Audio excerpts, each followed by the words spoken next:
हमारे यहाँ लोग क्या कहेंगे एक बहुत बड़ी समस्या है। बच्चे अब एक्सपेक्ट कर रहे हैं कि मेरा भी ओपिनियन रखा जाए।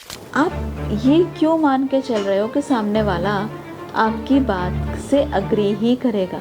कितना इम्पोर्टेंट है पेरेंट्स का डिसीजन लेना, और वो सही समय कब है। कि इम्पोर्टेंट ये नहीं है कि तुम किस प्रोफेशन में जा रहे हो, इम्पोर्टेंट ये है कि तुम उसमें कितना अच्छा कर रहे हो। पहली चीज़, किसी को अगर डिप्रेशन है तो that person will not find anything interesting. आपको लाइफ में एटलीस्ट आपको इतनी गट्स तो आपके अंदर होने चाहिए कि आप रिजेक्शन सुन सकें। कि ये मान के चलिए कि जीवन हमेशा बेड ऑफ रोजेस नहीं रहेगा।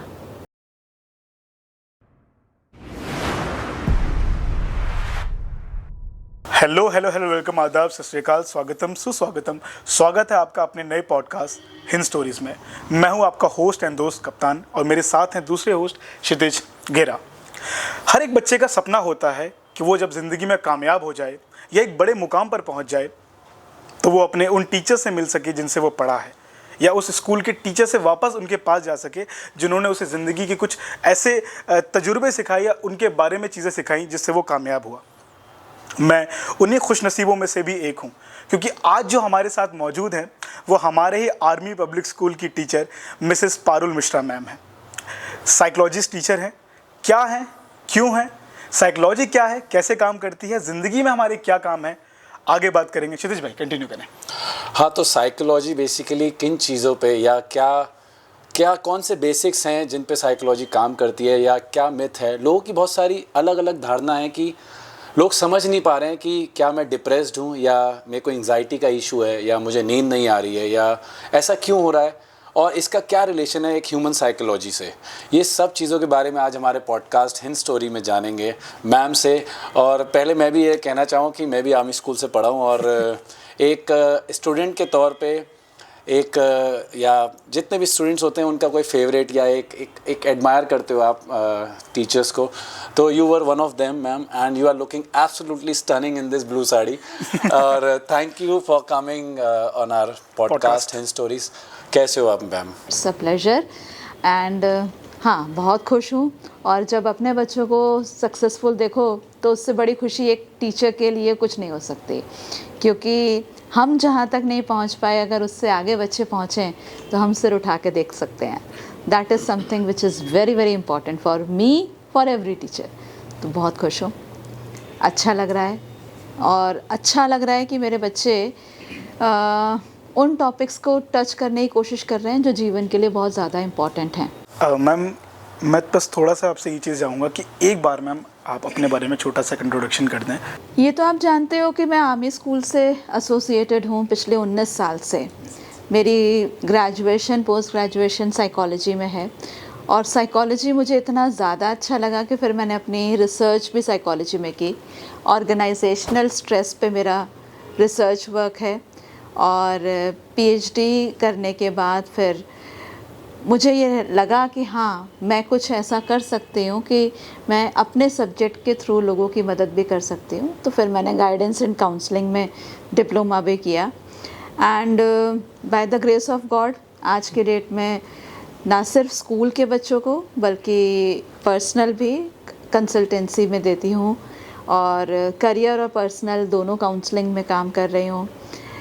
ईश्वर का धन्यवाद देती हूँ कि आई हैव बीन ब्लेस्ड कि बहुत सारे पेरेंटिंग सेमिनार्स कंडक्ट कर चुकी हूँ। आर्मी वाइफ वेलफेयर एसोसिएशन से एसोसिएटेड हूँ, वहाँ पर उन्होंने मुझे एज पर्सनल काउंसलर अपॉइंट कर रखा है। बहुत बार ऐसा हुआ है कि अपनी प्राइवेट प्रैक्टिस में मैंने ऐसे लोगों की मदद करी है जो सारी उम्मीद छोड़कर आए थे, और ईश्वर का धन्यवाद है कि हाँ, आज वो खुश हैं और मैं कहीं ना कहीं उसकी सूत्रधार बनी।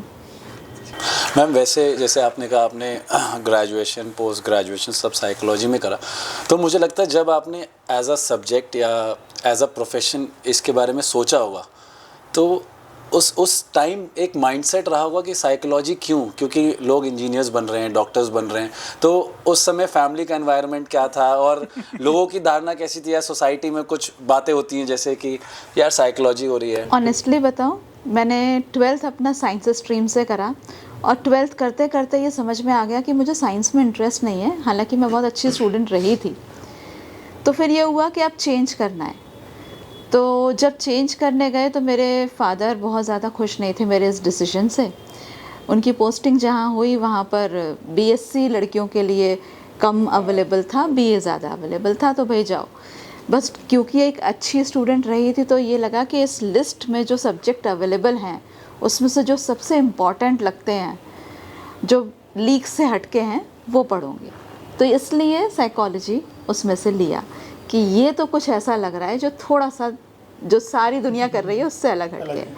लेकिन जब पढ़ा तो धीरे धीरे रियलाइज़ हुआ कि शायद मेरी डेस्टिनी इसी के साथ रिलेटेड है, क्योंकि इतना इंटरेस्ट मुझे किसी और सब्जेक्ट को पढ़ने में कभी नहीं आया जितना साइकोलॉजी पढ़ने में आया। और जैसा कि कप्तान ने कहा कि हर व्यक्ति की लाइफ में एक इम्पॉर्टेंट टीचर होता है, तो मेरी लाइफ में पोस्ट ग्रेजुएशन में डॉक्टर जमीला खातून आई, जिन्होंने मुझे पोस्ट ग्रेजुएशन में पढ़ाया। और तब मैंने ये डिसाइड करा कि मुझे जीवन में साइकोलॉजी में ही करियर बनाना है। She has been the key factor for that. बस फिर उसके बाद जितना ज़्यादा पढ़ती गई उतना ज़्यादा इंटरेस्ट आता रहा, आज भी आता है। मैम असल में साइकोलॉजी क्या है? भाई देखो, अगर बात करें नॉर्मल लोगों की तो लोगों को लगता है psychology is all about mind reading, which is not, actually it is not.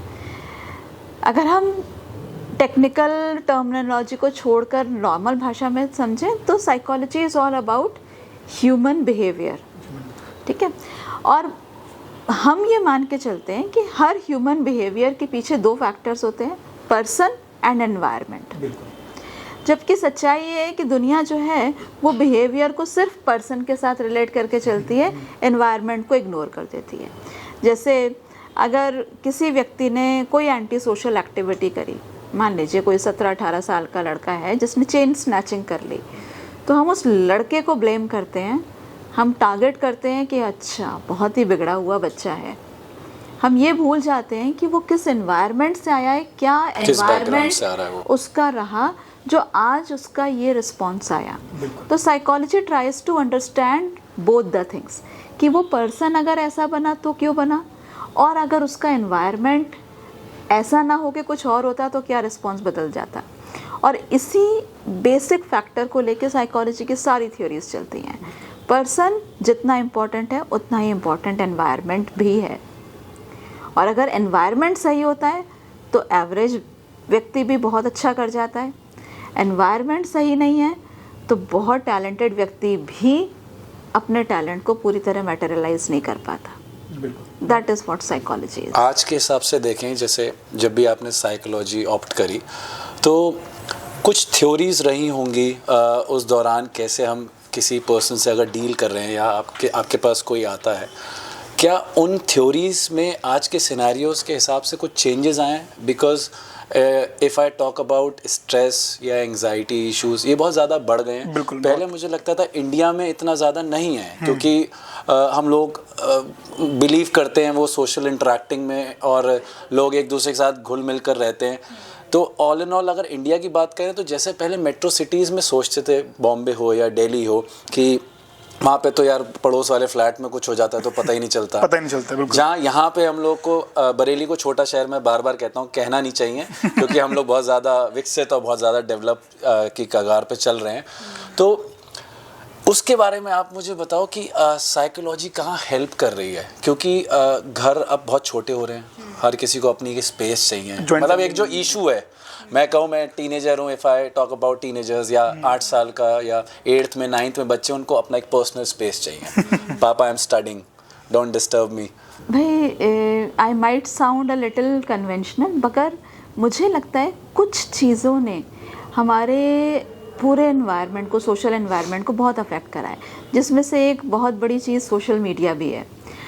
आजकल टीनेजर्स रील्स देख रहे हैं जिसमें बहुत सारी पॉजिटिव चीज़ें हैं, तो बहुत सारी चीज़ें नेगेटिव इम्पैक्ट भी डाल रही हैं। अब बच्चा जन्म ले रहा है इंडियन सोशल सेटअप में, जहाँ पर माता पिता को सुप्रीम पोजीशन दी जाती है।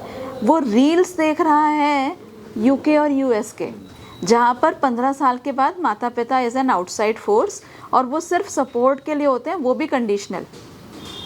आप 15 साल की उम्र के बाद इंडिपेंडेंट हो जाते हैं। अब होता क्या है कि इंडियन टीनेजर पार्शियल एक्सेप्ट कर लेता है, इंडिपेंडेंस तो होनी चाहिए, जो अच्छी चीजें दिख रही हैं हाँ बस वही कि मेरा मी टाइम, मेरा personal space, and you should knock before entering my room. मैं आजकल देखती हूँ भाई हमारे ज़माने में तो मतलब नॉक वॉक का मतलब ही नहीं था, है ना। क्या मम्मी पलट के एक बार ये और पूछ रही थी, क्या प्राइवेसी, हमसे क्या प्राइवेसी, तुम्हें इतना बड़ा कर दिया इसीलिए कर रही है। मगर आजकल बच्चे चाह रहे हैं, वो ये भी चाह रहे हैं कि you should take my opinion, मैं क्या सोच रहा हूँ आपको सुनना चाहिए। तो कुछ हद तक चीज़ें नेगेटिव हो रही हैं, मगर जो अच्छा इम्पैक्ट सोशल मीडिया का पड़ा है, मैं ये नहीं कहूँगी कि सोशल मीडिया पूरी तरह से नेगेटिव है। अच्छा इम्पैक्ट क्या पड़ा है, आप देखो अब मेट्रो सिटीज़ में भी बहुत चेंज आया है। वहाँ पर वेलफेयर सोसाइटीज़ बन रही हैं, हर सोसाइटी कलेक्टिव सेलिब्रेशन कर रही है फेस्टिवल्स के। आप महाराष्ट्र में जाइए, पुणे में, मुंबई में, there are societies which are celebrating Ganesh Utsav like anything. तो एक नॉर्थ इंडिया का बच्चा जो अकेला आइसोलेटेड न्यूक्लियर फैमिली में पेरेंट्स के साथ रह रहा है, उन 8 दिन में बहुत सारे लोगों के साथ जुड़ जाता है, जो उसका सोशल सपोर्ट सिस्टम बन जाते हैं। तो ये चेंज कहाँ से आया, ये चेंज भी सोशल मीडिया के थ्रू ही आया, और साइकोलॉजी इसको एज अ प्रोग्रेस देखती है। मैम जैसे अभी एक इसी डिस्कशन में एक बात आई थी कि बच्चे अब एक्सपेक्ट कर रहे हैं कि मेरा भी ओपिनियन रखा जाए। ये बहुत बड़ी बात है, क्योंकि आपसे मैं जानना चाहूँगा ये किस हद तक सही है। क्योंकि अगर हम ओपिनियन नहीं सुनते हैं, या मुझे लगता है पहले के टाइम पे पेरेंट्स इतनी इम्पोर्टेंस नहीं कहूँगा, वो आउट ऑफ लव आता था कि हम कर ही रहे हैं सब कुछ। But now that people have understand the psyche of children, की उनको वो प्यार चाहिए, प्यार से ज़्यादा वो इम्पोर्टेंस फैमिली में चाहिए कि यस कि मैं भी कुछ हूँ, I am also an independent, जो आइडेंटिटी की बात होती है, वजूद की बात, तो वो किस हद तक सही है। भाई साइकोलॉजी इसको बहुत स्ट्रांगली सपोर्ट करती है। जैसे मैं पेरेंटिंग सेशंस करती हूँ, तो एक छोटी सी चीज़ है, हमारे टाइम पर बच्चा 10th के बाद क्या सब्जेक्ट पढ़ेगा ये पेरेंट्स डिसाइड करते थे, ठीक है। और कभी इफ एंड बट आया ही नहीं दिमाग में। भाई पापा ने कहा पीसीएम तुम्हारे लिए सही है, तो पीसीएम भर दिया फॉर्म में। कई बार तो पेरेंट्स ही फॉर्म भराते थे, स्कूल वाले कहते भी नहीं थे कि बच्चे को लाओ। आज की डेट में बच्चों के पास ऑप्शंस भी ज़्यादा हैं, और बच्चे कंपैरेटिवली ज़्यादा अवेयर भी हैं। तो मुझे लगता है एक आइडियल फैमिली सेटअप ये होना चाहिए कि आप सुनो, एटलीस्ट बच्चे की ओपिनियन लीजिए, ताकि आपको पता चले कि एक तो उसका सोचने का दायरा कितना बढ़ गया है, दूसरी चीज़ हो सकता है जो कॉन्सेप्ट, जो पॉइंट आपके दिमाग में ना आया हो, शायद बच्चे के दिमाग में आ जाए। तो ये ज़रूरी है कि आप उनकी बात को सुनो। डिसीजन भले ही हेड ऑफ़ द फैमिली बाद में ले, लेकिन वो कलेक्टिव डिसीजन होना चाहिए। जैसे मान लीजिए मेरा बच्चा कह रहा है कि नहीं मुझे तो 10th नहीं करना है, मैं तो अपना सेटअप करूँगा और अपने स्टार्टअप के लिए एजुकेशन ज़रूरत नहीं होती। मेरे पास अभी रिसेंटली एक पेरेंट आए थे, वो इसी बात से परेशान थे। उनके 10th क्लास के लड़के ने क्या रखा था कि बस 10th is my final education, वो भी मैं आपकी खुशी के लिए कर ले रहा हूँ, अदरवाइज़ 10th के बाद उम्मीद मत करना कि मैं स्कूल जाऊँगा। भाई क्या करोगे? I am a good singer और मैं अपना यूट्यूब चैनल बनाऊँगा। अब यूट्यूब चैनल बनाना बच्चों को जितना आसान लगता है उतना आसान है नहीं, है ना। लेकिन अगर ये बात मैं उस बच्चे को कह दूं कि बेटा इतना आसान नहीं है, तो क्या होगा, वो डीमोरलाइज्ड है। मुझे उसको सुनना है, तो मैंने पेरेंट्स के सामने उसे बैठा के उसकी पूरी बात सुनी और फिर अप्रिशिएट किया। मैंने कहा you have worked a lot, आपने काफ़ी रिसर्च किया है, बट अगर आप फॉर्मल एजुकेशन भी ले लो तो क्या कुछ नुकसान होगा? तो उसका कहना था मेरा बहुत टाइम वेस्ट होगा, मेरी बहुत एनर्जी वेस्ट होगी, मैं स्कूल ही जाता रहूँगा तो मैं वीडियोस कब बनाऊँगा।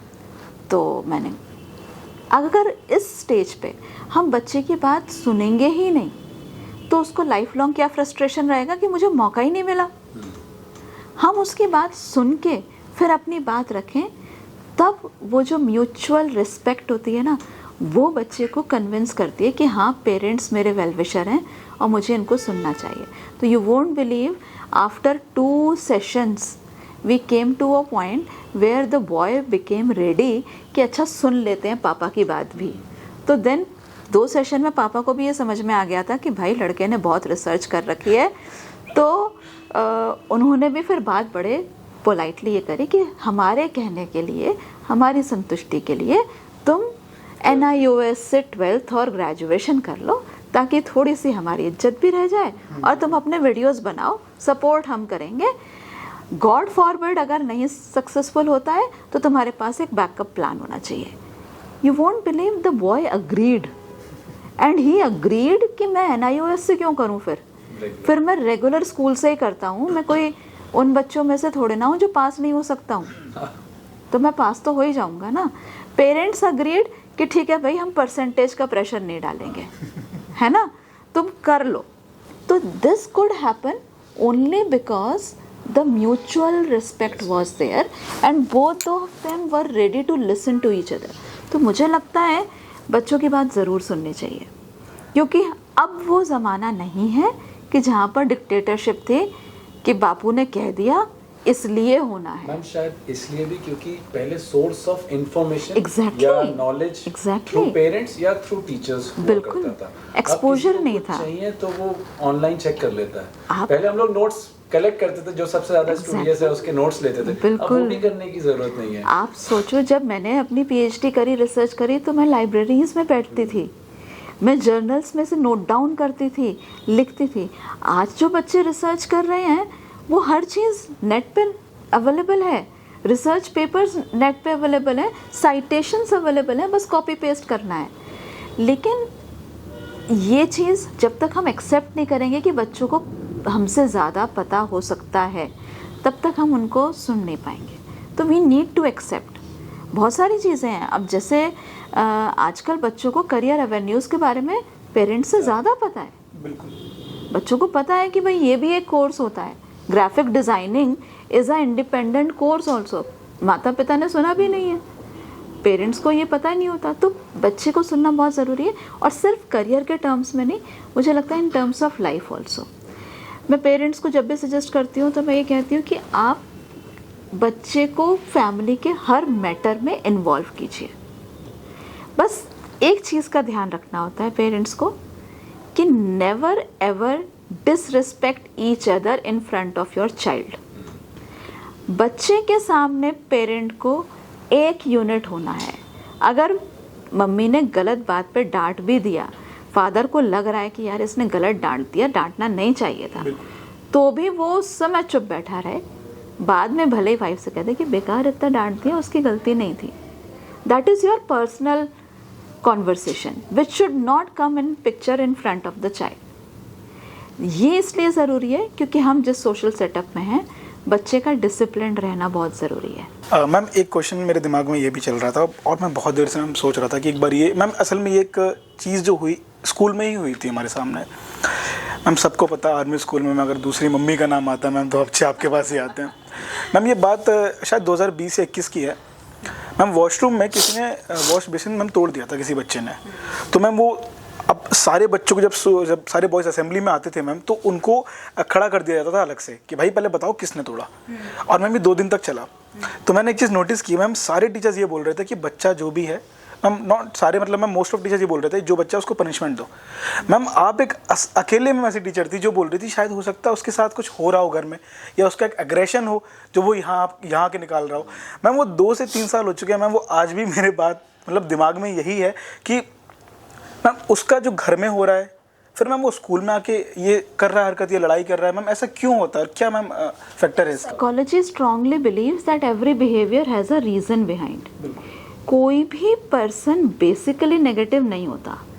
और मैंने 19 साल में ये देखा है अपने स्कूल की लाइफ में, अपनी प्रोफेशनल लाइफ में, कि कोई भी बच्चा ख़राब नहीं है। बच्चे की परिस्थितियाँ उसको वैसा रिस्पॉन्स देने लगती हैं। अब गॉड हैज़ बीन काइंड कि 3 बार मुझे बच्चों ने फेयरवेल में टाइटल माँ दिया। बिल्कुल हाँ, ठीक है, कंसेक्यूटिवली। और उन बच्चों ने दिया जिन्हें शायद मैंने सबसे ज़्यादा टोका होगा। ठीक है, लेकिन उनका पॉइंट क्या है कि मैम आपका टोकने का ढंग अलग है, आप लेबल नहीं करते हो। और मैं अपने सब्जेक्ट को क्रेडिट दूंगी क्योंकि साइकोलॉजी ये मानते हैं कि बच्चा खराब नहीं है, कुछ ना कुछ तो परिस्थितियाँ हैं। कोई भी बच्चा यूं ही जाके वॉश बेसिन नहीं तोड़ेगा, उसका कोई ना कोई बैकग्राउंड फैक्टर है। या तो वो फ्रस्ट्रेशन, एक फेमस थ्योरी है साइकोलॉजी में, फ्रस्ट्रेशन एग्रेशन हाइपोथेसिस, जो ये कहती है जब आपकी नीड्स ब्लॉक होती हैं, आप फ्रस्ट्रेट होते हो तो आपको गुस्सा आता है, ठीक है। तो जब कहीं ना कहीं उस बच्चे की कोई नीड्स ब्लॉक हो रही हैं, छोटी सी चीज़ है, मान लीजिए एक टीचर ने कहा कि भाई सबको कॉपी सबमिट करनी है, 4 बच्चे नहीं कराए क्योंकि उन्होंने कॉपी बनाई नहीं, जब बनाई नहीं तो जमा कहाँ से करें, बिल्कुल कहाँ से करेंगे, ठीक है। लेकिन उन बच्चों की भी एक नीड फॉर एप्रिसिएशन तो है ना। अब अगर टीचर उनको खड़ा करके इंसल्ट करने लग जाए तो वो नीड ब्लॉक हुई, फ्रस्ट्रेशन आया, और उस फ्रस्ट्रेशन का रिजल्ट क्या होगा, कहीं ना कहीं एग्रेशन होगा। मैम ये वाली बात मैम मुझे इसलिए भी याद आ रही है मैम कि एक बार जब क्लास में हम बैठे हुए थे मैम, तो आप ये कह रही थी कि किसी बच्चे को बार बार ये बोलना कि नहीं तू नालायक है, तू कभी कुछ नहीं कर सकता लाइफ में, ये मैम आपने बच्चों से भी बोला कि अगर कोई आपको ऐसा बोल रहा है तो प्लीज़ उनको टोक दो कि सर या मैम बस करिए। बिल्कुल। देखिए कहीं ना कहीं क्या होता है कि हम जो सुनते हैं हम बिलीव करने लग जाते हैं, बिल्कुल, है ना। आप देखो जिन बच्चों को इंडियन सेटअप में बहुत होता है, मदर्स बच्चों को बिल्कुल राजकुमार की तरह बड़ा करती हैं, राजा बेटा, है ना। तो मेरे तो बच्चे के 7 खून माफ है, तो उसने कुछ भी करा, उसने करा ही नहीं होगा, वो तो ऐसा है ही नहीं। तो वहाँ बच्चा वही बिलीव करने लगता है कि जो मैं चाह रहा हूँ वो होगा। ऐसे बच्चे प्रोफेशनली सोशली बहुत पीछे रह जाते हैं। क्यों? क्योंकि वो सेटबैक्स एक्सेप्ट ही नहीं कर पाते, है ना। तो हमें बच्चे को वो सुनाना है जो सच है, ठीक है। जैसे हो सकता है बच्चा academically socially up to the mark ना हो, लेकिन हो सकता है किसी एक पर्टिकुलर फील्ड में वो बहुत अच्छा, है ना। तो वो पहचानना और उसको हाईलाइट करना ज़रूरी है, ना कि negative aspect. Labelizing a child is the most dangerous thing. Ma'am जो जैसे अभी लेबल की बात करी, या एक बच्चे को हम बोलते हैं या 4 लोगों को नालायक कह रहे हैं या कुछ भी, इससे अगर हम वाइस वर्सा अगर हम टीचर की बात करें, ऐसे बहुत सारे टीचर्स होते हैं। मैं हॉस्टल में पढ़ा था 2-3 साल बीच में, तो मैम एक हमारे टीचर थे बहुत अच्छे, मतलब जो सब्जेक्ट पढ़ाते थे शायद मेरे को लगता था कि वो पढ़ा रहे हैं तो मुझे बहुत अच्छे से समझ में आ रहा है। बट एक बार शायद मेरा एक फ्रेंड था, तो उसको उन्होंने किसी बात पे, या उसने होमवर्क नहीं करा, या कुछ सब्जेक्ट में कुछ दिक्कत थी उसके, तो उन्होंने इवनिंग में उसे बहुत मारा। अराउंड 16 थप्पड़ तब हम लोग गिन रहे थे, क्योंकि उसे मार मार के लाल कर दिया, और साथ में जो कबर्ड होती है वहाँ पे ही मार रहे हैं। तो ऐसे टीचर्स भी बहुत एग्रेसिव होते हैं। मैंने देखा है कि जो बच्चों के साथ, या घर का एनवायरनमेंट उनका ठीक नहीं है, तो कहीं ना कहीं ये चीज़ें को रिलेटेड है, बिकॉज हमारे एनवायरनमेंट जो घर का है वो सपोर्ट नहीं करते, तो प्रोफेशनली वो चीज़ें सामने आ रही हैं। और मैम फिर वो मुझे ऐसा लगता है कि फिर वही वाली चीज़ एक बच्चे को ऐसा कर देती है कि वो या तो उस सब्जेक्ट से डरने लगता है, या तो मैम वो स्कूल जाने से डरने लगता है, या वो टीचर से तक डरने लगता है कि यार सारे टीचर्स ऐसे होते हैं। कुछ ना कुछ तो मैम क्रिएट होता है। हाँ बिल्कुल। अब देखो रिएक्शन या रिस्पॉन्स कैसा आएगा बच्चे का, वो पर्सन टू पर्सन डिफर करे। कुछ डरने लग जाएंगे, कुछ रेबेलियन हो जाएंगे, कुछ फीलिंग करेंगे उनकी स्कूल के बाद ना। कुछ क्या करेंगे कि उस टीचर या उस जैसे हर टीचर के लिए नेगेटिव हो जाएंगे, है ना। जैसे कहना चाहिए, हम कहते हैं ना आजकल बच्चे बहुत रेबेलियस हो गए हैं, बहुत विद्रोही हो गए हैं। तो बच्चों की गलती नहीं है ना कहीं वो फ्रस्ट्रेशन हमने, टचवुड मुझे तो कभी ये प्रॉब्लम नहीं आई कि मेरी गाड़ी कभी किसी ने पंचर करी हो।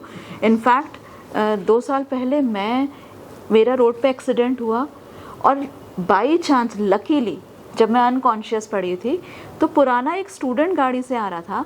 उसने जैसे ही देखा, उसने गाड़ी रोकी, मुझे हॉस्पिटल लेकर गया, ट्रीटमेंट कराया, अपने सोशल कनेक्शन से मेरी गाड़ी उठवा के रखवाई, और मुझे घर छोड़ने अपनी गाड़ी से आया, बैठा रहा जब तक मैं प्रॉपर थोड़ा बोलचाल नहीं लगी, बहुत केयर करी। और वो 3-4 साल पुराना स्टूडेंट था, चाहता तो वो इग्नोर करके जा सकता था, है ना। लेकिन ये डिपेंड करता है कि हम बच्चों को कैसा फील करा रहे हैं। अगर आप एक स्टूडेंट को इम्पोर्टेंट फील करा रहे हैं, या ये फील करा रहे हैं कि वो जैसा है वैसा अच्छा है, तो वो बच्चा हमेशा रिस्पेक्ट करेगा और एंटी सोशल तो कभी भी नहीं होगा। मैम स्कूल में अक्सर ये बहुत बार मैंने देखा है, जब मैंने अपने साथ वाले दोस्तों से बात की, मैंने कहा यार सारी प्रॉब्लम्स पारुल मैम को क्यों पता होती हैं और सारे बच्चे वहीं क्यों जाते हैं मैम को बताने के लिए। तो मैम बच्चों ने एक चीज़ बड़ी प्यारी बोली थी मैम, वो कह रहे हैं कि अभी भी मैम बोलते हैं कि मैम सुनती हैं यार, मैम समझती हैं यार, ये चीज़ है। इनफैक्ट मुझे लगता है सिर्फ टीचर्स ही नहीं, हमारे पूरे सोशल रिलेशनशिप्स में, बल्कि मैं कहूँगी हर रिलेशनशिप में अगर हम एक दूसरे की बात सुनने लग जाएं तो आधी समस्याएं ख़त्म हो जाएंगी।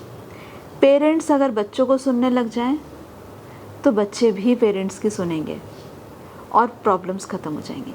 बहुत बार पेरेंट्स परेशान होते हैं कि अचानक से बच्चा घर के बाहर ज़्यादा रहने लगा, अब उसे दोस्त ही ज़्यादा अच्छे लगते हैं, घर की नहीं सुनता है, पूरब जाने के लिए कहो पश्चिम जाता है।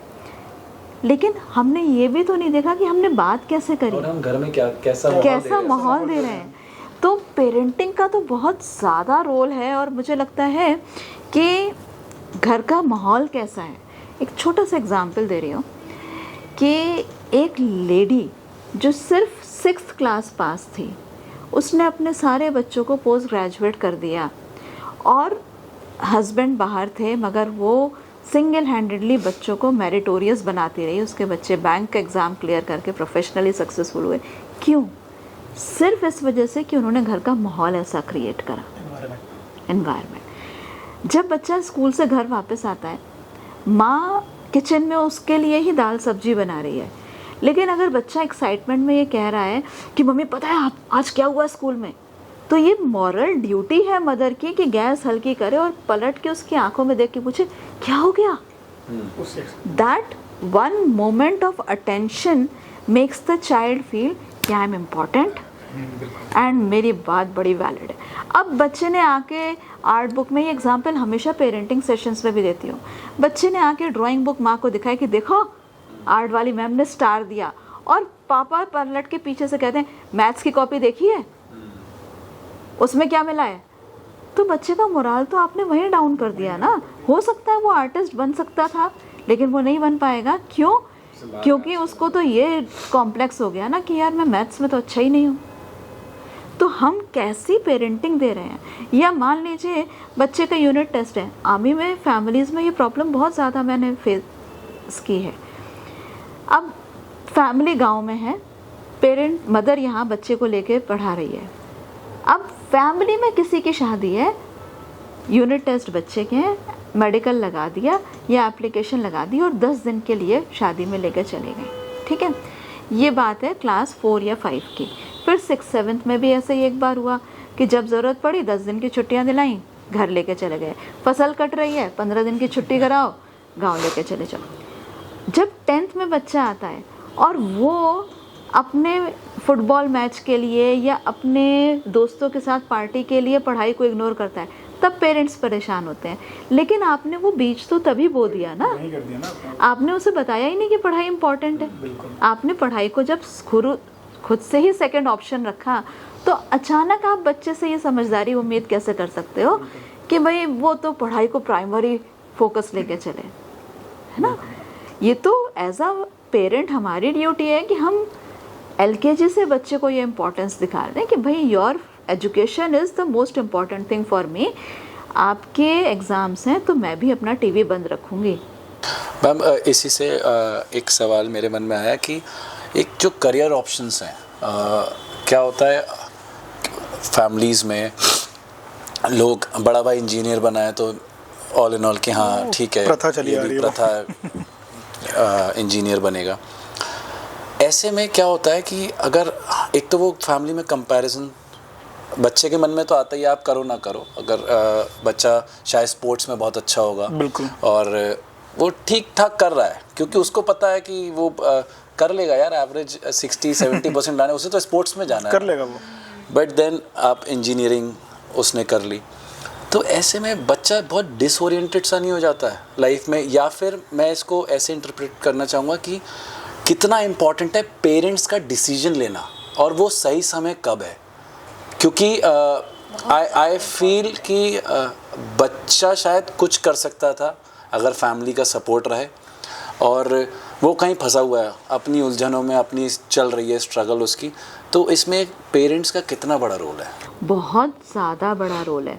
और मुझे लगता है कि इंडिया में जो बेसिक प्रॉब्लम ही कहूँगी मैं ये, कि पेरेंट्स के लिए बच्चे स्टेटस सिंबल ज़्यादा हैं बजाय अपना हिस्सा होने के। हमारे यहाँ लोग क्या कहेंगे एक बहुत बड़ी समस्या है, और उस लोग क्या कहेंगे कि समस्या को की वजह से पेरेंट अगर एक्सेप्ट भी करता है ना कि मेरा बच्चा किसी डिफरेंट फील्ड में टैलेंटेड है, तो वो ये सोच के चलता है कि नहीं, जैसे आज भी हमारी सोसाइटी में अच्छी फैमिलीज़ केवल प्रीमियर करियर्स को ही एक्सेप्ट करके चलती हैं। अगर कोई 16-17 साल की लड़की ये कह दे कि मैं मॉडलिंग में या एक्टिंग में जाना चाहती हूँ, तो स्पेशली जो educated so called educated families हैं, उनमें क्या हो जाता है, अरे ये सब हमारे यहाँ नहीं चलता है, अच्छे से पढ़ाई करो।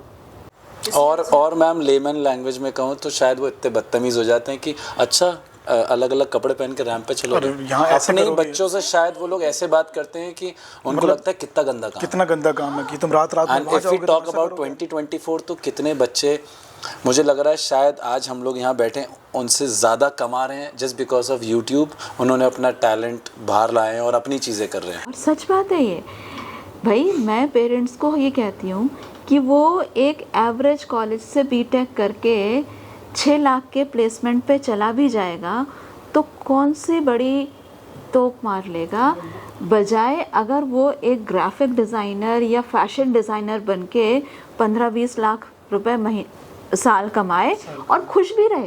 भाई अल्टीमेटली तो पेरेंट्स का मोटो क्या है कि बच्चा सेल्फ डिपेंडेंट हो जाए और खुश रहे। बिल्कुल। अगर आप ये नहीं चाहते हो तो इसका मतलब आप सेल्फिश हो रहे हो। तो पेरेंट्स को ये चीज़ समझनी पड़ेगी कि it's not about the tag the child is going to get, it's about success. तो मैंने जैसे अपने डॉटर्स को हमेशा कहा कि you are free to do what you want to do, I just want you to be financially independent and successful. कि भाई सक्सेस के मायने आपके हैं, आप जिस चीज़ में खुश हो, हम खुश हैं। मतलब शायद उनके मन में सक्सेस अलग है ना, पेरेंट्स के मन में सक्सेस का मतलब ही अलग है। हमें ये समझना पड़ेगा कि बच्चे के लिए सक्सेस, जैसे कप्तान के लिए सक्सेस है कि अगर इसकी पोयम एक वायरल हो जाए या किसी बुक में पब्लिश हो जाए या एक अवार्ड सेरेमनी में बुला के एक सर्टिफिकेट दे दिया जाए तो वो बहुत बड़ी चीज़ है ना। पेरेंट्स को लेगा अवार्ड का क्या करेंगे, है ना, कुछ रेगुलर इनकम होनी चाहिए। हाँ, रेगुलर इनकम तो होनी चाहिए थी, कम से कम होम लोन मिलने में आसानी हो जाती। तो जब तक पेरेंट्स इस सिनेरियो को नहीं समझेंगे तब तक चीज़ें इतना आसान नहीं होंगी। मैम मैं इस चीज़ को इसलिए भी मैम थोड़ा मानता हूँ, मुझे ऐसा लगता है कि कहीं ना कहीं मैम जब मैं राइटिंग के मैम इसमें चल रहा था तो मुझे फैमिली सपोर्ट मैम बहुत सही रहा, क्योंकि मुझे ऐसा लगता था कि शायद मेरे माँ बाप इस चीज़ को सपोर्ट कर रहे हैं कि मैम हमारा फैमिली बैकग्राउंड शुरू से ऐसा था कि सब आर्मी में गए मैम, ये सब पुलिस में गए, मतलब मोस्ट ऑफ सब डिफेंस में गए। मैं शायद एक अकेला ऐसा बच्चा था हम तो जो राइटिंग सेक्शन में चल रहा था, ये राइटिंग की अपनी करियर बना रहा था। तो मेरे पापा मुझसे ये बोलते थे चल किसी ने तो कुछ हटके काम किया। तो मैम शायद मेरे लिए वो एक प्लस पॉइंट था जिसने मेरी ज़िंदगी बदली, और वही था मैम सब कुछ। एक रिस्पॉन्स कि चलो कुछ तुमने कुछ तो अलग काम किया, ने तुम्हें ये रियलाइज़ करा दिया कि मैं कुछ इन्फीरियर नहीं कर रहा हूँ, है ना। अगर पेरेंट्स सपोर्टिव हों तो बच्चे डिफरेंट फील्ड में एक्सेप्शनली वेल कर सकते हैं। और आज की डेट में हर फील्ड में अपॉर्चुनिटीज़ हैं, करियर हैं, सक्सेस है। मैं अपने स्टूडेंट्स को भी कहती हूँ कि इम्पॉर्टेंट ये नहीं है कि तुम किस प्रोफेशन में जा रहे हो, इम्पॉर्टेंट ये है कि तुम उसमें कितना अच्छा कर रहे हो। If you are a good painter you are much better than a below average engineer, है ना। If you can be an officer in defence then you are much better than anything else in this world. तो ये तो depend करता है कि आपका passion क्या है, आपका एप्टीट्यूड क्या है। एप्टीट्यूड एक ऐसी चीज़ है जो आज भी पेरेंट्स नहीं एक्सेप्ट करना चाहते, और मैं सोचती हूँ कि ये बहुत इंपॉर्टेंट चीज़ है, पेरेंट्स को समझना चाहिए। हर बच्चे के अंदर एक एप्टीट्यूड होता है, उसको पहचानना बहुत ज़रूरी है। मैम जितनी हम लोगों ने इस बच्चों की, पेरेंट्स की बात करी, मैं रिलेशनशिप्स के बारे में बात करना चाहूँगा कि एक तो बहुत जल्दी जल्दी रिलेशनशिप बन रहे हैं और फिर खत्म ब्रेकअप्स हो रहे हैं। अभी इनफैक्ट बहुत क्या बहुत ही नई न्यूज़ है, मतलब एकदम तड़कती भड़कती न्यूज़ है कि बॉम्बे में एक लड़के ने 32 साल का था, मैंने आज ही, कल तो वायरल हो गई थी वीडियो, बट आज मैंने न्यूज़पेपर में ही पढ़ा उसके बारे में कि 32 साल का लड़का था हरियाणा का और 22 साल की लड़की थी, और दोनों यादवी थे, सेम कास्ट से थे, बट शायद काफ़ी समय से उनकी अनबन चल रही होगी और उसने मना कर दिया उसे, और उस लड़के ने रोड पे 18 बार किसी पाने से या उससे सर पे मारा। एक शायद बंदे ने उसे बचाने की कोशिश भी करी, बट सबसे बुरी बात ये थी, या मुझे लग रहा है पूरे सोशल मीडिया या सारे प्लेटफॉर्म्स पे ये बातें हो रही हैं कि वो सांत्वना या वो डेयरिंग या वो ह्यूमैनिटी ख़त्म हो रही है, क्योंकि बहुत सारे लोग वीडियोज़ तो बना रहे हैं बट कोई भी इतना डेयरिंग कहूँ या लोगों को लगता है अरे मेरे लग जाएगी, बट वहाँ मर्डर हो रहा है। मतलब वो मर्डर होते हुए देख सकते हैं बट उसको प्रोटेक्ट करने में उनको शर्म आ रही है या वो डर रहे हैं। भाई देखो, मुझे लगता है human behaviour is triggered by basic needs. तो हमारी जो बेसिक नीड है फूड, वाटर, एयर के अलावा जो नेक्स्ट लेवल नीड है वो है सेफ्टी। तो अनटिल और unless my emotions are involved, I will give priority to my safety, है ना। ये हाँ मैं ज़रूर कहूँगी कि कुछ लोग थोड़े ज़्यादा इनसेंसिटिव हो गए कि आप वीडियो शूट कर रहे हो, वही फ़ोन यूज़ करके आप पुलिस बुला सकते थे, वही वहाँ से आप दौड़ के जाके किसी को बुला के ला सकते थे, कोई मदद ले सकते थे, मगर लोग वीडियो, वो इनसेंसिटिविटी है। लेकिन अगर आप बात करो कि खुद आगे बढ़ के उसे बचाना, तो मुझे लगता है कि हम लोगों को ब्लेम नहीं कर सकते, क्योंकि सेफ्टी हमारा बेसिक नीड है, और वो सेफ्टी फैक्टर जो है व्यक्ति को डरा देता है हर थ्रेट से। तो कहीं जाहिर सी बात है, जो व्यक्ति जुनून में है, जो दूसरे को इतना ज़्यादा बुरी तरीके से मार रहा है, कोई बड़ी बात नहीं है कि वो पलट के आपके भी मार दे, बिल्कुल, है ना। तो लोगों का खुद को सेफ रखना आई थिंक इज नेचुरल। उसमें उस बंदे की साइकी क्या रही होगी जिसने मारा। भाई देखो, जितना मैंने इस न्यूज़ को एनालाइज करा, पहली चीज़ तो ये कि कहीं ना कहीं प्रॉब्लम उसकी अपब्रिंगिंग में है। दो चीज़ें, पहली चीज़ the person has not learn to listen no, उस बंदे ने ना सुनना नहीं सीखा, और जिन बच्चों ने ना सुनना नहीं सीखा होता ना, वो जीवन में फेलियर, सेटबैक्स, रिजेक्शन एक्सेप्ट नहीं कर पाते, और ऐसे लोग सोशली, प्रोफेशनली बहुत प्रॉब्लम में रहते हैं, क्योंकि वो एक्सेप्ट ही नहीं कर पाते कि कोई हमें रिजेक्ट भी कर सकता है। ठीक है। दूसरा चीज़, अगर हम एनालाइज करें तो वो ऐसे सोशल बैकग्राउंड से है where females are considered inferior to males. How dare a female rejected me. इसकी इतनी हिम्मत कैसे हो गई कि इसने मेरे को धोखा दे दिया या मेरे को रिजेक्ट कर दिया। ये जो फीलिंग है ना, ये कहीं ना कहीं सोशल अपब्रिंगिंग, सोशल बैकग्राउंड से आता है। तो मुझे लगता है दोनों चीज़ों ने रोल प्ले करा होगा, और फिर नेचुरली कुछ लोग इम्पल्सिव होते हैं, वो इम्पल्सिविटी ने उसको ऐसा करने दिया। ये अब ये कहते हैं कि इन अ हीट ऑफ मोमेंट ऐसे काम होते हैं, ऐसे काम प्लान्ड बहुत कम होते हैं, बहुत कम होते हैं। प्लान्ड होगा तो वो फिर कॉन्स्पिरेसी की फॉर्म में होगा कि मुझे खुद को सेव भी करना है। इसने अपनी सेफ्टी के बारे में कुछ नहीं सोचा, इसने अपनी सेफ्टी के बारे में कुछ नहीं सोचा, तो ये इम्पल्सिव एक्ट था। और दो फैक्टर सबसे ज़्यादा पीछे रहे होंगे कि एक तो इस व्यक्ति की अपनी सेल्फ एस्टीम लो है, इसने एक्सेप्ट नहीं करा कि हाँ कोई मुझे रिजेक्ट भी कर सकता है, और दूसरा वही कि एक ये फीलिंग कि females can not take a stand, ये ज़रूर रहा होगा। मैम ये भी कह सकते हैं ना मैम कि आपको लाइफ में एटलीस्ट आपको इतनी गट्स तो आपके अंदर होने चाहिए कि आप रिजेक्शन सुन सकें।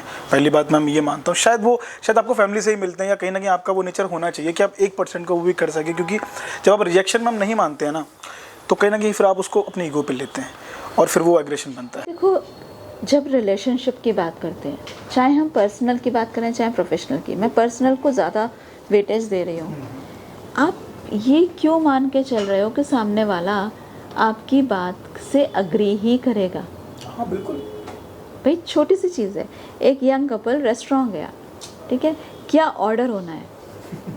तो जब तक हम रिलेशनशिप में होते हैं हम बड़ा एक दूसरे की फीलिंग्स की केयर करते हैं, तुम्हें चाइनीज़ पसंद है, तुम भी चाइनीज़, नहीं I would love Chinese only, ठीक है। जहाँ आप मैरिज में आए तो भाई क्यों चाइनीज़, हर बार क्यों चाइनीज़ खाएंगे? तो ये जो चीज़ है ना, ये हमें समझनी पड़ेगी कि relationships work on mutual respect and care, और जो दोनों तरफ से होनी चाहिए। जब आप किसी भी रिलेशनशिप में एक दूसरे के साथ कनेक्टेड हो साइकोलॉजिकली, तब रिलेशनशिप फुलफिल होता है। और ये बहुत ज़रूरी है कि हम एक दूसरे की feelings, opinions, point of view को रिस्पेक्ट करें। ज़रूरी नहीं है कि हर व्यक्ति हाँ में हाँ ही मिलाएगा। मैम थोड़ा सा मैं जानना चाहूँगा, जैसे कन्फ्यूजन भी है थोड़ा सा कि लोगों को आजकल डिप्रेशन बहुत फील हो रहा है, मतलब लोग कि I am depressed, I need space, है ना? तो उसको हम कैसे कंपेयर करें? अगर मैं 3 फैक्टर्स को रखूं, स्ट्रेस, एंजाइटी और डिप्रेशन, तो साइकोलॉजी यहाँ पे क्या डिफ़र करती है और एक्चुअली में डिप्रेशन है क्या? See, again, media has played a very big role in this. Stress, anxiety, depression तीनों अलग अलग मेंटल स्टेट हैं। Stress is something, anything which requires your extra efforts to cope, ठीक है भाई। फिज़िक्स में भी स्ट्रेस होता है। अगर किसी चीज़ को खींचने के लिए आपको ज़्यादा ज़ोर लगाना पड़ रहा है तो फिज़िक्स कहती है कि इसमें स्ट्रेस ज़्यादा है। सेम हमारे पे है कि कोई काम करने के लिए अगर आपको एक्स्ट्रा एफर्ट्स लगाने पड़ रहे हैं उसके साथ कोप करने के लिए, तो दैट इज़ स्ट्रेस।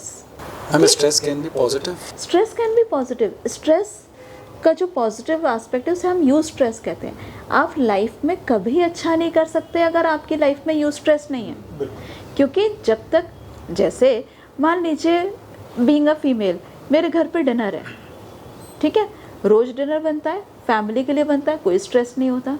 लेकिन आज कोई इम्पॉर्टेंट फैमिली डिनर पे आ रही है और मेरे पे ये प्रेशर है कि भाई आज मुझे अच्छा बनाना है, आज नमक बिल्कुल एप्रोप्रिएट, हाँ, और they should be admiring my cooking skills, तो I will be putting in extra efforts.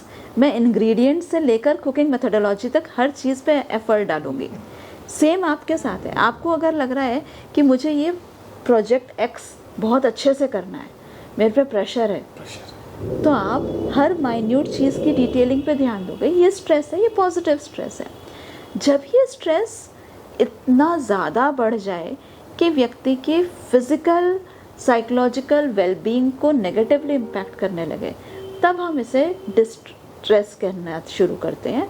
और डिस्ट्रेस को अगर ठीक से हैंडल नहीं किया जाए तो बहुत आसानी से डिप्रेशन में कन्वर्ट हो जाते हैं। Anxiety is a different condition, जिसको अगेन मैं तो देख रही हूँ सोशल मीडिया पे, स्पेशली टीनेज गर्ल्स इतना कैजुअली एंजाइटी और पैनिक शब्द यूज़ कर रही हैं कि ज़रा सा कोई सहेली थोड़ा ज़ोर से रोने लग गई, इसे पैनिक अटैक आया है, जगह तो panic. It's not like that.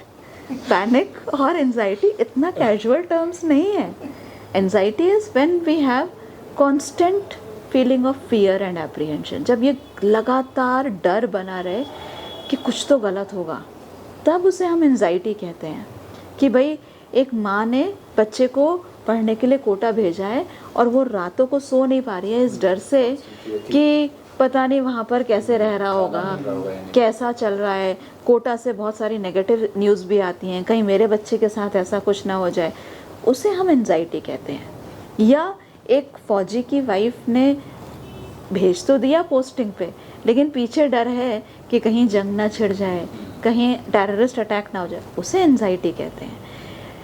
मेरा एग्ज़ाम अच्छा होगा नहीं होगा, एंजाइटी है। मेरी ड्रेस अच्छी लग रही है नहीं लग रही है, एंजाइटी है।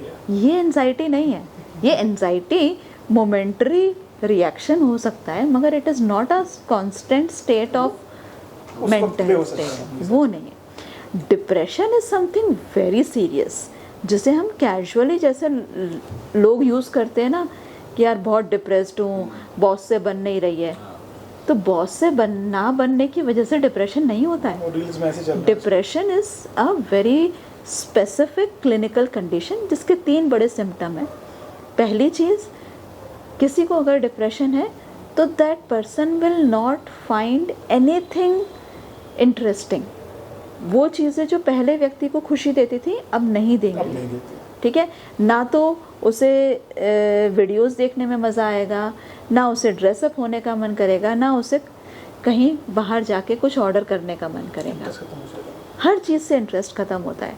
दूसरा इम्पॉर्टेंट सिम्टम क्या है, there will be a remarkable change in eating and sleeping pattern. या तो व्यक्ति ज़रूरत से ज़्यादा सोएगा या बिल्कुल नहीं सोएगा। Eating and sleeping disorder. Eating में क्या डिफरेंस आता है, या तो बहुत ज़्यादा भूख लगती है या बिल्कुल भूख खत्म हो जाती है। वो हार्मोन से रिलेटेड है, हर बॉडी का अलग रिएक्शन आता है। आपने एग्ज़ाम एंजाइटी के टाइम पर भी एक्सपीरियंस करा होगा, कुछ लोगों को एग्ज़ाम से पहले बहुत ज़्यादा भूख लगती है और कुछ की भूख बिल्कुल ख़त्म हो जाती है। मैम एंजाइटी और नर्वसनेस कहीं से रिलेटेड है? Nervousness is a symptom of anxiety, वो आपने एग्जाम का बोला तो हाँ। थिएटर प्ले याद आ गया कि आप परफॉर्म करने से पहले हाँ, जो स्टेज पे आप जाते अगेन हो nervousness will make you alert and put in extra effort. अगर आप नर्वस हैं किसी चीज़ के लिए, अब अगर मान लीजिए आप किसी इम्पॉर्टेंट प्रोजेक्ट के लिए जा रहे हैं, इम्पॉर्टेंट काम के लिए जा रहे हैं और आप थोड़ा सा नर्वस हैं, तो नर्वस क्यों हैं? क्योंकि आप नहीं चाहते कि वो काम गलत हो, तो एक्स्ट्रा एफर्ट्स आ जाएंगे, है ना। आने से पहले मैं हो रहा था यहाँ आने से पहले मैं भी हो रही थी तो वो पॉजिटिव भी हो सकता है, लेकिन depression is most of the time very serious condition. और तीसरा बहुत बड़ा सिम्टम डिप्रेशन का ये है कि there will be remarkable change in energy level, both mental as well as physical. Physically भी व्यक्ति बहुत लो ऑन एनर्जी रहता है और मेंटली भी, कि मुझे पता है कि ये ज़रूरी काम है, ये मुझे पूरा करना है। लॉजिकली मैं बार बार अपने को याद दिला रही हूँ मगर मैं काम कर नहीं पा रही हूँ, कि ना तो मेरे बॉडी सपोर्ट कर रही है ना ही मेरा माइंड सपोर्ट कर रहा है, कि मैं ध्यान ही नहीं लगा पा रही उस चीज़ पे। तो ये 3 सिम्टम जब consistently for more than 15 days हो, तब हम कहते हैं कि person should go for a screening test for depression. ऐसा नहीं है कि मम्मी ने डांट दिया और मम्मी ने मेरे दोस्त से बात करने के लिए मना कर दिया और मुझे डिप्रेशन हो गया। That is not depression. वो स्ट्रेस हो सकता है लेकिन डिप्रेशन नहीं होगा। मैम क्या डिप्रेशन एज पर भी मैटर करता है मैम, क्योंकि बहुत बोलते हैं लोग। रिसर्चर्स कहते हैं कि जनरली यंग फीमेल्स में डिप्रेशन ज़्यादा होता है, specially 20 to 35 years of age. इस एज ब्रैकेट में young females are more vulnerable to get depression. 35 के बियॉन्ड कंपैरेटिवली लाइफ में स्टेबिलिटी आ जाती है और थोड़ा सा मैच्योरिटी लेवल बढ़ जाता है। हमें पता होता है कि ज़िंदगी में चीज़ें सारी नेगेटिव नहीं होने वाली हैं। अर्ली यंग एज में ना, ये 20 to 25, 26 वाली जो एज होती है, ये सबसे ज़्यादा सेंसिटिव होती है, क्योंकि इसमें कोई भी नेगेटिव एक्सपीरियंस ऐसा लगता है कि बस अब जीवन में कुछ भी अच्छा नहीं है। तो इसीलिए आप देखिए, अगर सुसाइड अटेम्प्ट्स की भी बात करें तो फीमेल्स में it will be more in early 20s and males में it will be more in early 40s, कि जहाँ व्यक्ति को ये रियलाइज़ होने लगे कि शायद मैं लाइफ में सक्सेसफुल नहीं हो पाया, जो कि अगेन एक सोशल प्रेशर है मेल्स पर कि आपको तो बहुत सक्सेसफुल होना ही चाहिए और दूसरों के पैरामीटर्स से होना चाहिए। आप खुद खुश हैं कि मेरी एक छोटी सी ग्रॉसरी शॉप है, अच्छा कमा लेता हूँ, घर वाले ठीक हैं, बच्चे अच्छे स्कूल में पढ़ रहे हैं, लेकिन लोग पूछते हैं अच्छा बिजनेस आपने एक्सपेंड नहीं करा, और तब आपको रियलाइज़ होता है कि अरे यार शायद मैं जीवन में वो नहीं कर पाया जो करना चाहिए था। अभी तक खुश थे, अभी तक कुछ तक जब तक किसी ने बाहर वाले ने बताया नहीं कि आप दुखी हो, आपको पता नहीं। हाँ एग्जैक्टली, कि आप सक्सेसफुल हो नहीं, आपको लग रहा है। तो ये चीज़ कई बार एज पे डिपेंड करती है। मैम जैसे एंग्जाइटी की बात हुई, स्ट्रेस की हुई, मैम सबसे बड़ी चीज़ डिप्रेशन की बात हुई। मैम बहुत बड़ी चीज़ है, लेकिन मैं पूछूंगा मैम ज़रूर, क्योंकि बहुत ज़्यादा ज़रूरी है, यूथ के लिए भी एज वेल एज सबके लिए ज़रूरी है। मैम क्या मैम ऐसे कुछ मैम ट्रिक्स हैं मैम, ऐसा कुछ तरीका है मैम जिससे डिप्रेशन से बाहर आ सके? भाई देखो, पहली चीज़ तो मेरा यंग जनरेशन को एक मैसेज बहुत बड़ा ये है कि ये मान के चलिए कि जीवन हमेशा बेड ऑफ रोजेस नहीं रहेगा। Accept that fact. चैलेंजेस और सेटबैक्स होंगे और सबकी लाइफ में होते हैं। आप उनको कैसे देख रहे हो इस पर डिपेंड करेगा कि आपकी लाइफ में डिप्रेशन आएगा या नहीं आएगा। उसी परेशानी में जूझकर एक व्यक्ति नॉर्मल रह जाता है और दूसरे को डिप्रेशन हो जाता है। उसका रीज़न ये है कि पहले व्यक्ति ने अपने चैलेंज को, अपने सेटबैक को एज एन अपॉर्चुनिटी देखा।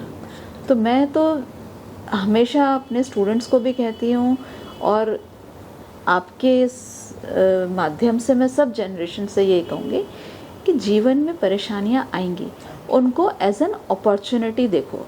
हर परेशानी आपके पर्सनालिटी में कुछ तो इम्प्रूवमेंट लेकर आएगी। अगर आपने परेशानियों को as an opportunity to learn देखना शुरू कर दिया तो डिप्रेशन कभी नहीं होगा। दूसरी चीज़ ये मान के चलिए कि जीवन में आपके आसपास जो लोग हैं सब आपसे अग्री करें और आपके हिसाब से चलें, ये नहीं होगा। एक माता पिता और बच्चे का सोचने का ढंग अलग हो सकता है, एक हस्बैंड वाइफ का आपस में कितना भी प्यार हो मगर सोचने का ढंग अलग हो सकता है।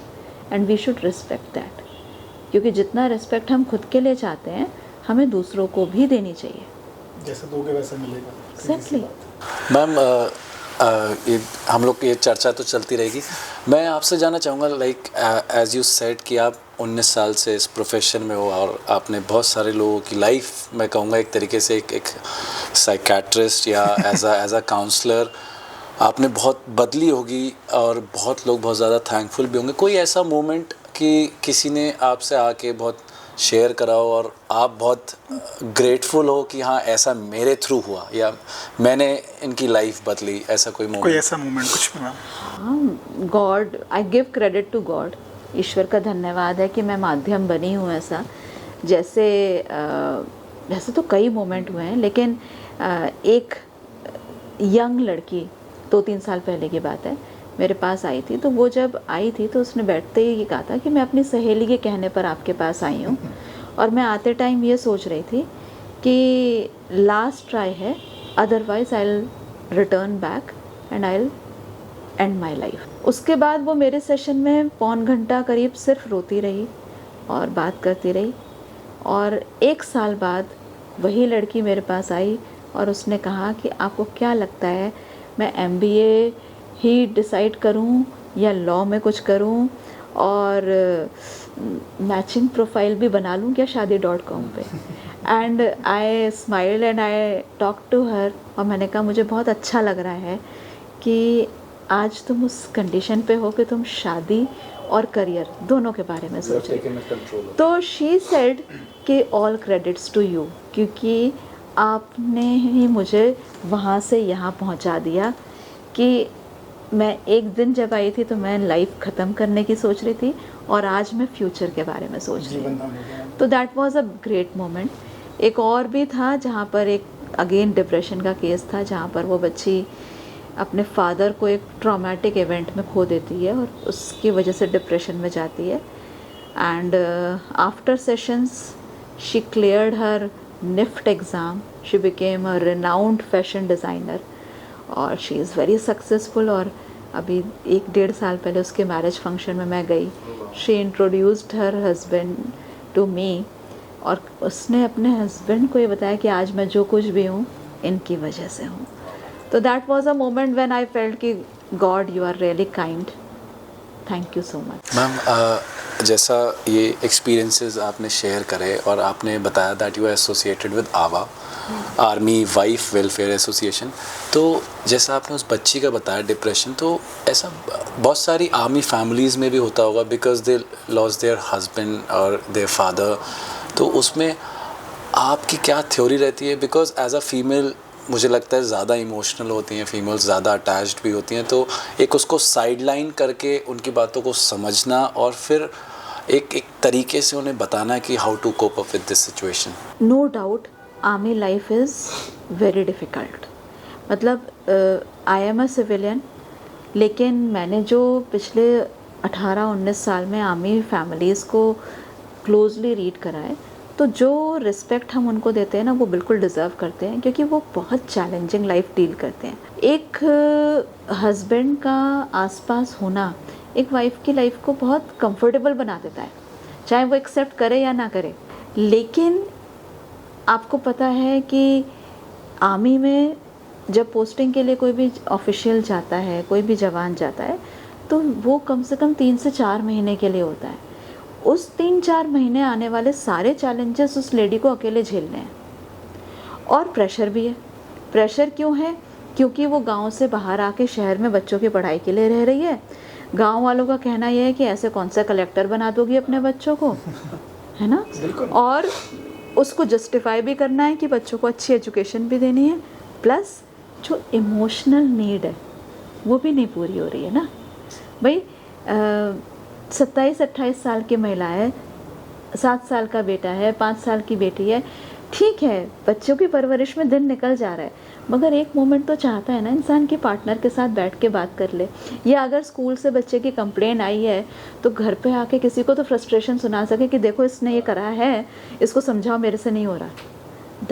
That laser is not available for army families.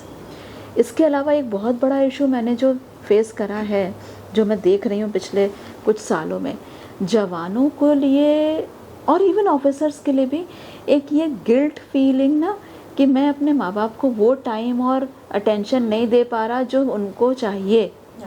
वो बहुत मुश्किल है कि भाई पता है कि फादर को पैरालिसिस अटैक आया है, लेकिन मेरी पोस्टिंग जम्मू कश्मीर है, मैं मेडिकल एड पहुंचा सकता हूं, लेकिन मैं खुद प्रेजेंट नहीं जा सकता। अभी 2 महीने पहले एक केस मेरे पास आया जहां पर व्यक्ति डिप्रेशन में है। क्यों? क्योंकि उसकी फियांसे की डेथ हो गई ट्रीटमेंट में, और वो ये सोचता रहा कि मैं छुट्टी मिलते ही मिलने जाऊंगा, मैं छुट्टी मिलते ही मिलने जाऊंगा, है ना। तो you can think of that trauma. उसको ये लगा कि अब मेरी इस नौकरी का क्या फ़ायदा है यार, अगर मैं अपने लव्ड वंस के लिए नहीं अवेलेबल। या एक और व्यक्ति था, उसको बहुत गिल्ट ये फील हुआ कि छुट्टी नहीं सैंक्शन हुई और मदर पीछे उनकी डेथ हो गई, है ना। तो वो ब्लेम कर रहा था ऑर्गेनाइजेशन को, मगर ऑर्गेनाइजेशन की अपनी लिमिटेशंस हैं, ऑफिसर्स की अपनी मुझे बहुत मुश्किल हुई उस व्यक्ति को ये कन्विंस कराने में कि आपके सीईओ ने डेलिबरेटली सोच के नहीं करा था। उन्होंने नियम से चला कि भाई इतने दिन बाद छुट्टी सैंक्शन होनी चाहिए, आपके इतने दिन पूरे नहीं हुए थे इसलिए उन्होंने नहीं सैंक्शन करी। उन्हें भी नहीं पता था। उन्हें अगर ये पता होता कि शायद इतनी क्रिटिकल कंडीशन है तो शायद उन्होंने कुछ सोचा होता, मगर व्यक्ति के मन में गिल्ट क्या है कि अपनी माँ के आखिरी समय में मैं वहाँ नहीं था। तो no doubt army families lead a totally different life and it is difficult. Army school ma'am एक ऐसा स्कूल है मैम कि जब पेरेंट्स मीटिंग होती है ना तो मोस्ट ऑफ मदर्स दिखाई देती है, फादर्स दिखाई नहीं देते। हाँ बिल्कुल, देखिए ना, और आप देखो most of the mothers, only a handful are well educated, most of them are only basically educated. तो उनके लिए ये समझना कि जब क्लास टीचर बैठ के ये कहता है ना कि मैम ये न्यूमेरिकल्स नहीं कर पाता है, खाली थ्योरी रट के और ये आंसर लिखता है, इसको न्यूमेरिकल्स कराइए। अब वो बेचारी क्लूलेस है कि न्यूमेरिकल का मतलब क्या कह रहे हैं सर। कोचिंग करवा सकते हैं और क्या करवा सकते हैं। आप सोचो, लास्ट ईयर मेरे पास एक मदर आई, लास्ट में उनकी बेटी 3 सब्जेक्ट में फेल हुई 11th में। मैंने कहा कि आप क्यों नहीं आई पिछले? बोले मैम हम ना बात नहीं कर पाते हैं ज़्यादा, टीचर से पहले इसलिए आए नहीं थे, हर बार इनके पापा कहते थे अब की बार आएंगे तो मिल लेंगे टीचर से, तो मिले नहीं। तो मैंने कहा आपको ये तो देखना चाहिए था ना कि ये लगातार फेल होती आ रही है, तो आप आके मिलते। तो उनका इतना सिंपल स्टेटमेंट था, मैम ये मार्कशीट पढ़ नहीं पाते हम इंग्लिश में, और हमने तो 4,000 रुपये की ट्यूशन लगा रखी है, वो 4,000 रुपये में 4 सब्जेक्ट पढ़ाती है। Can you imagine 11th class के 4 सब्जेक्ट कोई एक टीचर पढ़ा सकता है? नहीं। लेकिन वो मदर क्या सोच रही है कि जो मैं बेस्ट पॉसिबल हूँ वो कर रही हूँ, लोग फ़ायदा उठा रहे हैं या नहीं कर पा रहे हैं। उस बच्ची ने भी थोड़ा झूठ बोल दिया कि नहीं ठीक चल रहा है, ठीक चल रहा है, माँ तो बेचारी ट्रस्ट ही कर रही है ना। क्या कर सकते हैं इसके अलावा? तो ये जो डिफ़िकल्टी है कि फादर पोस्टिंग से नहीं वापस आ पाया, मदर ये सोच के नहीं जा गई कि मैं समझ ही नहीं पाऊँगी वहाँ पे कहाँ दस्तखत करने हैं। आज भी हमारे पास ऐसी मदर्स आती हैं पीटीएम में जो सिर्फ अपना नाम लिखना जानती हैं, तो उनके लिए बहुत डिफ़िकल्ट है एजुकेशन के बदलते सिनेरियो को बदलना। तो ये डिफ़िकल्टीज़ तो बहुत हैं मैम। जैसे एक रिलेशनशिप में 2 लोग होते हैं, तो दोस्तों के साथ आप बाहर जाते हो, तो उसमें क्या ये चीज़ बहुत सीरियसली लेनी चाहिए कि आपकी गर्लफ्रेंड अगर सामने टेबल पे बैठी है और वो घूर रही है किसी बात पे, तो मतलब कुछ गड़बड़ है या ये हाँ, बिल्कुल सीरियसली लेनी चाहिए, क्योंकि that is a message that you need to shut down. Ma'am as a couple अगर एक girlfriend boyfriend live in relationship में रह रहे हैं, काफ़ी समय से रह रहे हैं, तो क्या कुछ मेजर्स हैं जो उन्हें फॉलो करने चाहिए कि हफ्ते में कितनी बार मूवी दिखानी है या डिनर नाइट कुछ regulations होगा, कुछ डिपेंड करता है कि आपके पॉकेट में कितना पैसा है। Females can manage with any kind of money, no money is sufficient for females, तो never underestimate the spending power of your girlfriend. आप 1 मिलियन भी एक हफ्ते में खर्च करना चाहो तो she has the capability. Ma'am वो पर मैम उसके बाद में ये वाली बात भी सुननी होती है ना कि तुम अब बदल गए हो, पहले जैसे नहीं रहे हो मैम, तो उसके लिए कुछ कर हाँ, सकते हैं ये क्या? तो ये बहुत चल रहा है मैम, क्योंकि बदल इसलिए गए मैम, वो कमाने में फोकस कर रहा अब कमाने फोकस कर रहे हैं ना, इसलिए बदल गए। तो उसके लिए क्या करना चाहिए? भाई देखो, मेरा मानना ये है कि आप प्रोग्रेस तब तक नहीं कर सकते जब तक कोई मोटिवेटिंग फैक्टर नहीं है। तो always consider that female as a motivating factor. अगर वो शिकायतें नहीं करेगी तो आपको यू स्ट्रेस नहीं मिलेगा। तो positive stress, that is something which is required. Otherwise आप बड़े कंफर्ट जोन में आ जाओगे अगर वो आपको कंफर्टेबल फील हाँ, कराए। अगर आपके भाई आप अगर एसी में कंफर्टेबल हो तो फिर आप उसके बियॉन्ड कभी सोचोगे ही नहीं कि इसके ज़्यादा भी कुछ हो सकता है। और अगर आप कूलर में कंफर्टेबल हो तो आप एसी तक कभी जाने की कोशिश ही नहीं करोगे। हाँ मैम, जैसे पहले पुराने घरों में वॉशरूम में फ़ैन नहीं होता था, हाँ तो I used to ask my dad, यार गर्मी बहुत होती है, हाँ बिल्कुल। फैन जरूर होना चाहिए, बट हम जैसे घर बन गए तो उसमें फ़ैन है, तो आई थिंक इट्स बेटर। मतलब मैम हम ये समझ लें कि फीमेल्स की बात सुननी चाहिए। बिल्कुल सुननी चाहिए। अगर आप अपने जीवन में सुख शांति समृद्धि चाहते हैं तो आपको हाँ, अपने पार्टनर के साथ अगर आप हो बेटा रहना है तो सुननी चाहिए वही। मैम ऑल इन ऑल बहुत ही अमेजिंग सेशन रहा, और मुझे लगता है एक तो वो चाइल्डहुड मेमोरीज बहुत रिवाइव हुई। पहले मैम को एज अ स्टूडेंट देखा था और आज साथ में हम लोग एक मंच शेयर कर रहे हैं। It's a very much blessing to us. और प्लीज़ मैम आप कुछ जनरेशन, आज की जनरेशन या हमारे ऑडियंस के लिए कोई भी एक बात या कुछ भी शेयर करना चाहेंगे एज अ मैसेज? 2 चीज़ें ज़रूर कहूँगी। पहली चीज़, give priority to your mental health. आप अपनी मेंटल हेल्थ को उतनी ही प्रायोरिटी दीजिए जितनी फिज़िकल हेल्थ को देते हैं। आप जिम जाने के लिए टाइम निकालते हैं, आप जिम जाने के लिए या रनिंग के लिए टाइम निकालते हैं, पैसा भी खर्च करते हैं, उतना ही एफ़र्ट डालिए अपनी मेंटल हेल्थ के लिए। और उसके लिए आपको कुछ नहीं करना है, पॉजिटिव एनवायरनमेंट रखना है अपने लिए भी और अपने आसपास वाले लोगों के लिए भी। और थोड़ा सा प्रैक्टिस करनी है ग्रैटिट्यूड, बी थैंकफुल। आधी से ज़्यादा प्रॉब्लम ख़त्म हो जाएं अगर हम जो है उसके लिए शुक्रगुजार हो जाएं। और आप देखिए, दुनिया के जितने भी रिलीजन हैं कहीं ना कहीं डायरेक्टली इनडायरेक्टली इसी शुक्राने की बात करते हैं। If you are grateful you are at peace. और दूसरा चीज़ जो मैं कहना चाहूँगी आपके इस प्लेटफॉर्म के माध्यम से, कि सबसे बड़ी बात, किसी भी व्यक्ति को लेबल मत कीजिए। अगर उसके साथ कोई मेंटल हेल्थ इश्यूज़ हैं तो उसे सपोर्ट कीजिए वैसे ही जैसे आप उसे किसी फिज़िकल एलिमेंट के टाइम पर करते हैं, ताकि जिस व्यक्ति के साथ प्रॉब्लम आ रही है वो कम से कम उससे बाहर निकल सके। Thank you so much ma'am. मतलब हमारे लिए इतनी बड़ी बात है मैम आपका आना, क्योंकि सब अपॉइंटमेंट लेते हैं मैम और हमारे लिए सच में बहुत बड़ी बात है। थैंक यू और सो अभी मच मैम शायद फिर से एक बार आपको आना पड़ेगा, क्योंकि मुझे लग रहा है साइकोलॉजी इतना वास्ट सब्जेक्ट हमने पिक कर ये लिया तो है। और मेरे लिए बहुत बड़ी बात है ये कि अपने बच्चों को इतना ऊंचाई पे देखना, इतना सक्सेसफुल देखना। और हाँ, मैं चाहती हूँ कि इस फील्ड में आप लोग काम करते रहो, और अगर मैं किसी भी तरीके से मदद कर सकती हूँ तो I am always available. Thank you so much ma'am. हाँ, तो आज का पॉडकास्ट हमारा साइकोलॉजी के ऊपर था, और बहुत कुछ इसमें मुझे लगता है कहीं ना कहीं बहुत सारे सेक्शंस को हमने टच किया है, और जितने भी लोग देख रहे हैं मुझे लग रहा है कहीं किसी हद तक उनकी कुछ उलझने या कुछ दिमाग में फितूर है तो वो कहीं ना कहीं सॉर्ट होगा। आज के हमारे जितने भी सारे यूथ है या जो भी जनरेशन जो भी देख रही है, तो प्लीज़ वो जो 3 चीज़ों पे बात हुई है, एंग्जाइटी, डिप्रेशन और स्ट्रेस, इसको प्लीज़ इतना इतना लेबल इन तीनों को ना करिए अपनी लाइफ में, बिकॉज शायद ये चीज़ें हो नहीं रही जितना आप इसे बड़ा बना रहे हैं.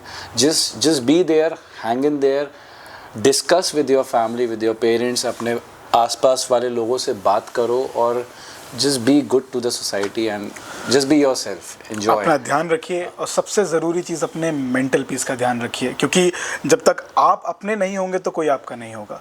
तो आगे ही हमारे साथ ऐसे ही बने रहिए. चैनल को सब्सक्राइब कीजिए, शेयर कीजिए, वीडियो पर कमेंट कीजिए और बहुत बहुत शुक्रिया हमारे साथ बने रहने. Till then, signing off, Kaptan and Kshitij. Bye bye. Thank you.